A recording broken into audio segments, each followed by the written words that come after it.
जय हिंद मित्रांनो, आपल्या चॅनलवर मी सर्वांचं मनापासून स्वागत करत आहे। आजच्या या व्हिडिओच्या माध्यमातून एक आमदार महोदयांनी पवित्र पोर्टलवर अपलोड होत असलेली जाहिरात स्थगित करावी अशा प्रकारचं पत्र शासनापर्यंत प्रशासनापर्यंत पोहोचवलेलं आहे।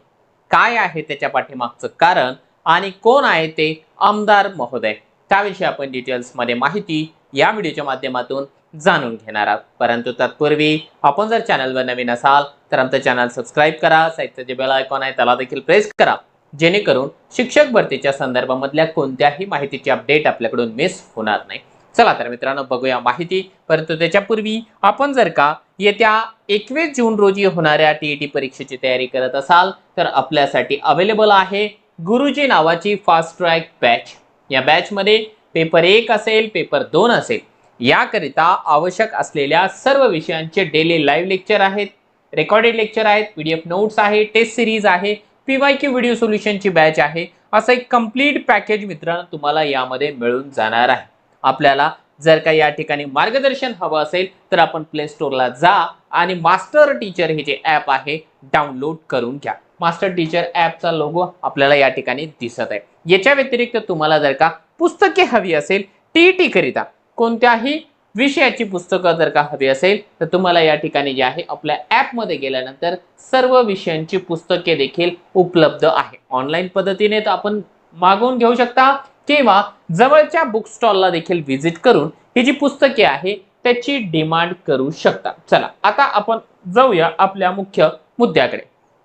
मित्रांनो, आपल्याला माहिती आहे की 1 मे महाराष्ट्र दिनापासून सर्व आस्थापनांकरिता पवित्र पोर्टलचं लॉग इन उपलब्ध करून देण्यात आलेलं आहे। लॉग इन जे आहे त्या लॉग इन वरती त्यांनी आपला पासवर्ड रिसेट करून एकदा जे आहे संपूर्ण माहिती या ठिकाणी पुटअप करायची आणि आपल्या आस्थापनेमध्ये असलेल्या ज्या काही वॅकन्सीज आहेत ती वॅकन्सी त्या ठिकाणी अपलोड करायची। त्या संदर्भामध्ये खूप भले मोठे जे मार्गदर्शक सूचना आहे, सर्व सूचनांची यादी पवित्र पोर्टलवर प्रसिद्ध करण्यात आलेली आहे।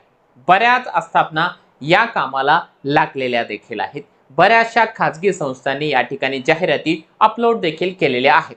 आता या संदर्भामध्ये एक नवीन पत्र आपल्याला आमदार महोदयांच्या वतीने पाहायला मिळालेलं आहे। ते काय आहे, थोडीशी अजब गजबच मागणी आहे, त्याचं लॉजिक देखील वेगळंच आहे थोडंसं, ते मी थोडक्यामध्ये तुम्हाला या ठिकाणी दाखवतो।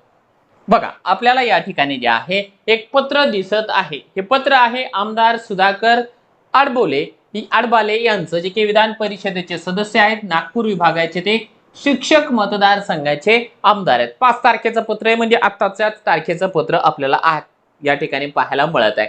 हे जे पत्र आहे मित्रांनो, त्यांनी लिहिलेलं आहे शिक्षण आयुक्त शिक्षण संचालनालय पुणे यांना। याचा विषय ना खऱ्या अर्थाने आपल्याला एक शॉक देणाराच आहे, कारण अशी मागणी कोणी का बरं करू शकेल। तर बघा विषय काय आहे, कनिष्ठ महाविद्यालयांची संच मान्यता झाली नसल्यामुळे पवित्र पोर्टलची जाहिरात स्थगित करण्याबाबत।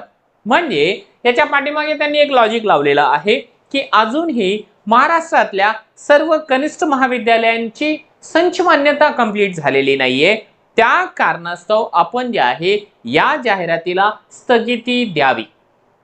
आता कुठेतरी लॉजिक लागतंय का याचा? कारण काय आहे, शिक्षक भरतीचं असं झालंय ना, कुणी याने टपली मारून जा अशा प्रकारचा खेळ थोडासा शिक्षक भरती संदर्भात होताना दिसतोय। मध्यंतरी आपण पाहतो आहेत की आमदार प्रशांत बंब साहेब आहे, त्यांनी वेगवेगळ्या प्रकारचे जे कमेंट आहेत ते शिक्षक भरती संदर्भात केलेले आहेत। आता या पद्धतीची स्टेटमेंट या ठिकाणी आलेलं आहे। त्याच्या व्यतिरिक्त आणखी काही शिक्षक आमदार असे आहेत की त्यांनी सरळ सरळ सांगितलं की पवित्र पोर्टल काही कामाचं नाहीये, भंगार आहे, बंद करा वगैरे वगैरे गोष्टी देखील केलेल्या आहेत। परंतु कोणा एकाच्या बोलण्यानं काहीही होत नसतं। शासन प्रशासन जे आहे आपल्या भूमिकेवर ठाम असतं। त्यांनी जो काही प्री प्लॅन सर्व आराखडा तयार करून दिलेला आहे त्या आराखड्याप्रमाणेच आपली शिक्षक भरती होणार आहे। आता यांचं जर का पत्रामधले डिटेल आपण जर का वाचलं तर एक गोष्ट आपल्याला लक्षात येते आहे। बघा, त्यांनी रेफरन्स म्हणून काय सांगितलं, 1 मेच्या ज्या सूचना आहेत त्या सूचना उपरोक्त विषयांवे व संदर्भातील पत्रांवे शिक्षण विभागांतर्गत पवित्र पोर्टलद्वारे शिक्षक भरतीची प्रक्रिया राबवण्यात येते आहे। स्थानिक स्वराज्य संस्था व खाजगी शैक्षणिक संस्थांना शाळांमधील शिक्षकांची रिक्त पदे भरण्याची जी पवित्र पोर्टलवरती कारवाई आहे 1 मे पासून सुरू झालेली आहे आणि यासाठी जे आहे 31 मे पर्यंतचा कालावधी देण्यात आलेला आहे. परंतु बऱ्याच कनिष्ठ महाविद्यालयामधील संच मान्यता अद्यापही अंतिम झालेली नाहीये. संच मान्यता पूर्ण झाल्याशिवाय नेमकी किती पदे रिक्त आहेत आणि किती पदे अतिरिक्त आहे याचे स्पष्ट चित्र समोर येत नाहीये. त्यामुळे या ठिकाणी जे आहे महाविद्यालयातील संच मान्यता अंतिम झाली नसल्यामुळे बिंदू नामावली रोस्टर अद्ययावत करताना देखील अडचणी येत आहेत आणि त्यामुळे जे आहे जाहिरात सध्या जे आहे अपलोड करण्यात येऊ नये त्याकरिता पवित्र पोर्टलची जाहिरात स्थगित करण्यात यावी व संच मान्यता वितरित झाल्यानंतर पवित्र पोर्टलद्वारे शिक्षक भरतीची प्रक्रिया राबवण्यात यावी. वरील बाबींचा जे आहे विचार करावा आणि योग्य तो निर्णय घ्यावा अशा प्रकारची ही जी एक निवेदन आहे ते आमदार महोदयांनी दिलेलं आहे. मग कसं आहे साध्या सुध्या व्यक्तीने एखादं निवेदन दिलं पत्र दिलं तर ते आपण एकदाच कन्सिडर करू शकतो. परंतु हे शिक्षक आमदार आहेत अगदी ज्यांना नॉलेज आहे जे रिस्पेक्टेड व्यक्ती आहे अशा व्यक्ती जेव्हा अशा प्रकारच्या गोष्टी करतात त्यावेळेस आपल्याला त्यांच्याविषयी जे आहे थोडंसं बोलावं लागतं. आता यांच्या संदर्भामध्ये जर बोलायचं झालं तर यांचं जे लॉजिक आहे ते कोणत्याही पद्धतीने योग्य नाही असं मला वाटतं. लक्षात घ्या. आता यांनी सांगितलंय की महाविद्यालयांची संच मान्यता झालेली नाहीये त्याच्यामुळे ही जी जाहिरात आहे रद्द करा. मला असं सांगायचं आहे की राजेव महाविद्यालयाची संच मान्यता नसेल झाली तर मग ठीक आहे ना नका होऊ देऊ. परंतु 1ली ते 10वी वर्गाची संच मान्यता झालेली आहे यांना जाहिराती अपलोड करू द्या. यांना जे आहे जाहिरात महिन्याभरामध्ये अपलोड करू द्या. फॉर एक्झाम्पल आपण असं गृहीत धरूया की संच मान्यता इथून पुढे 15-20 दिवसांमध्ये होईल. 15 दिवस जरी घेतले त्याच्यानंतर आणखी 15 दिवसामध्ये रोस्टरचं काम होईल आणि त्यानंतर 31 मेला यांच्या हातामध्ये जाहिरात येईल. त्यांना अपलोड करायला 8 दिवसांचा कालावधी धरूया तर मग 31 मे पर्यंत बाकीच्यांना जाहिरात अपलोड करू द्या ना. माध्यमिक विद्यालय जे आहे महाविद्यालय जे आहे त्यांच्यासाठी वाटल्यास एक्सटेन्शन देऊया. 1 तारखेपासून ते 10 जून पर्यंत आणखी त्यांना एक्सटेन्शन देऊया. काय हरकत आहे. परंतु या काहीशा महाविद्यालयांसाठी सर्वच्या सर्व जी काही जाहिरात आहे त्याला रोखून धरा असं सांगणं मला नाही वाटत आहे कोणत्याही पद्धतीने जे आहे संयुक्तिक आहे. मी जी गोष्ट या ठिकाणी सांगतो आहे तुम्ही लोकांनी कमेंटमध्ये सांगायचं आहे की मी योग्य बोलतोय किंवा आमदार महोदय जे सांगतायत त्या परिणाम व्हायला पाहिजे.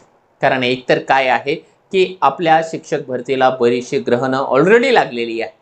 जोपर्यंत जॉईनिंग लेटर हातामध्ये मिळत नाही तोपर्यंत ग्रहणं जे आहे संपायचं नाव घेत नाही.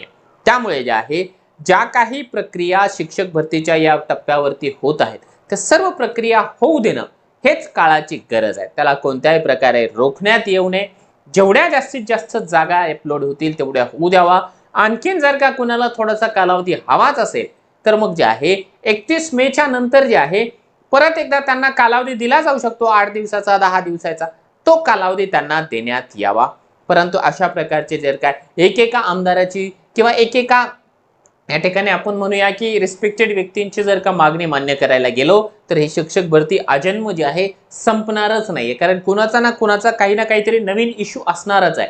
नवीन पॉइंट त्याच्यामध्ये असणारच आहे. मग अभियोग्यता धारक ज्यांचं वय उलटून चाललेलं आहे त्यांनी नेमकं काय करायचं आहे का त्यांचं जे आहे एज बार असंच होऊ द्यायचं आहे.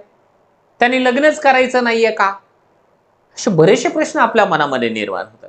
त्याच्यामुळे जे आहे आमदार महोदयांना या व्हिडिओच्या माध्यमातून नम्र विनंती आहे की आमदार महोदय तुम्ही जी काही मांडलेली जी काही मागणी आहे ती योग्य असेल तर ती वेळ चुकलेली आहे.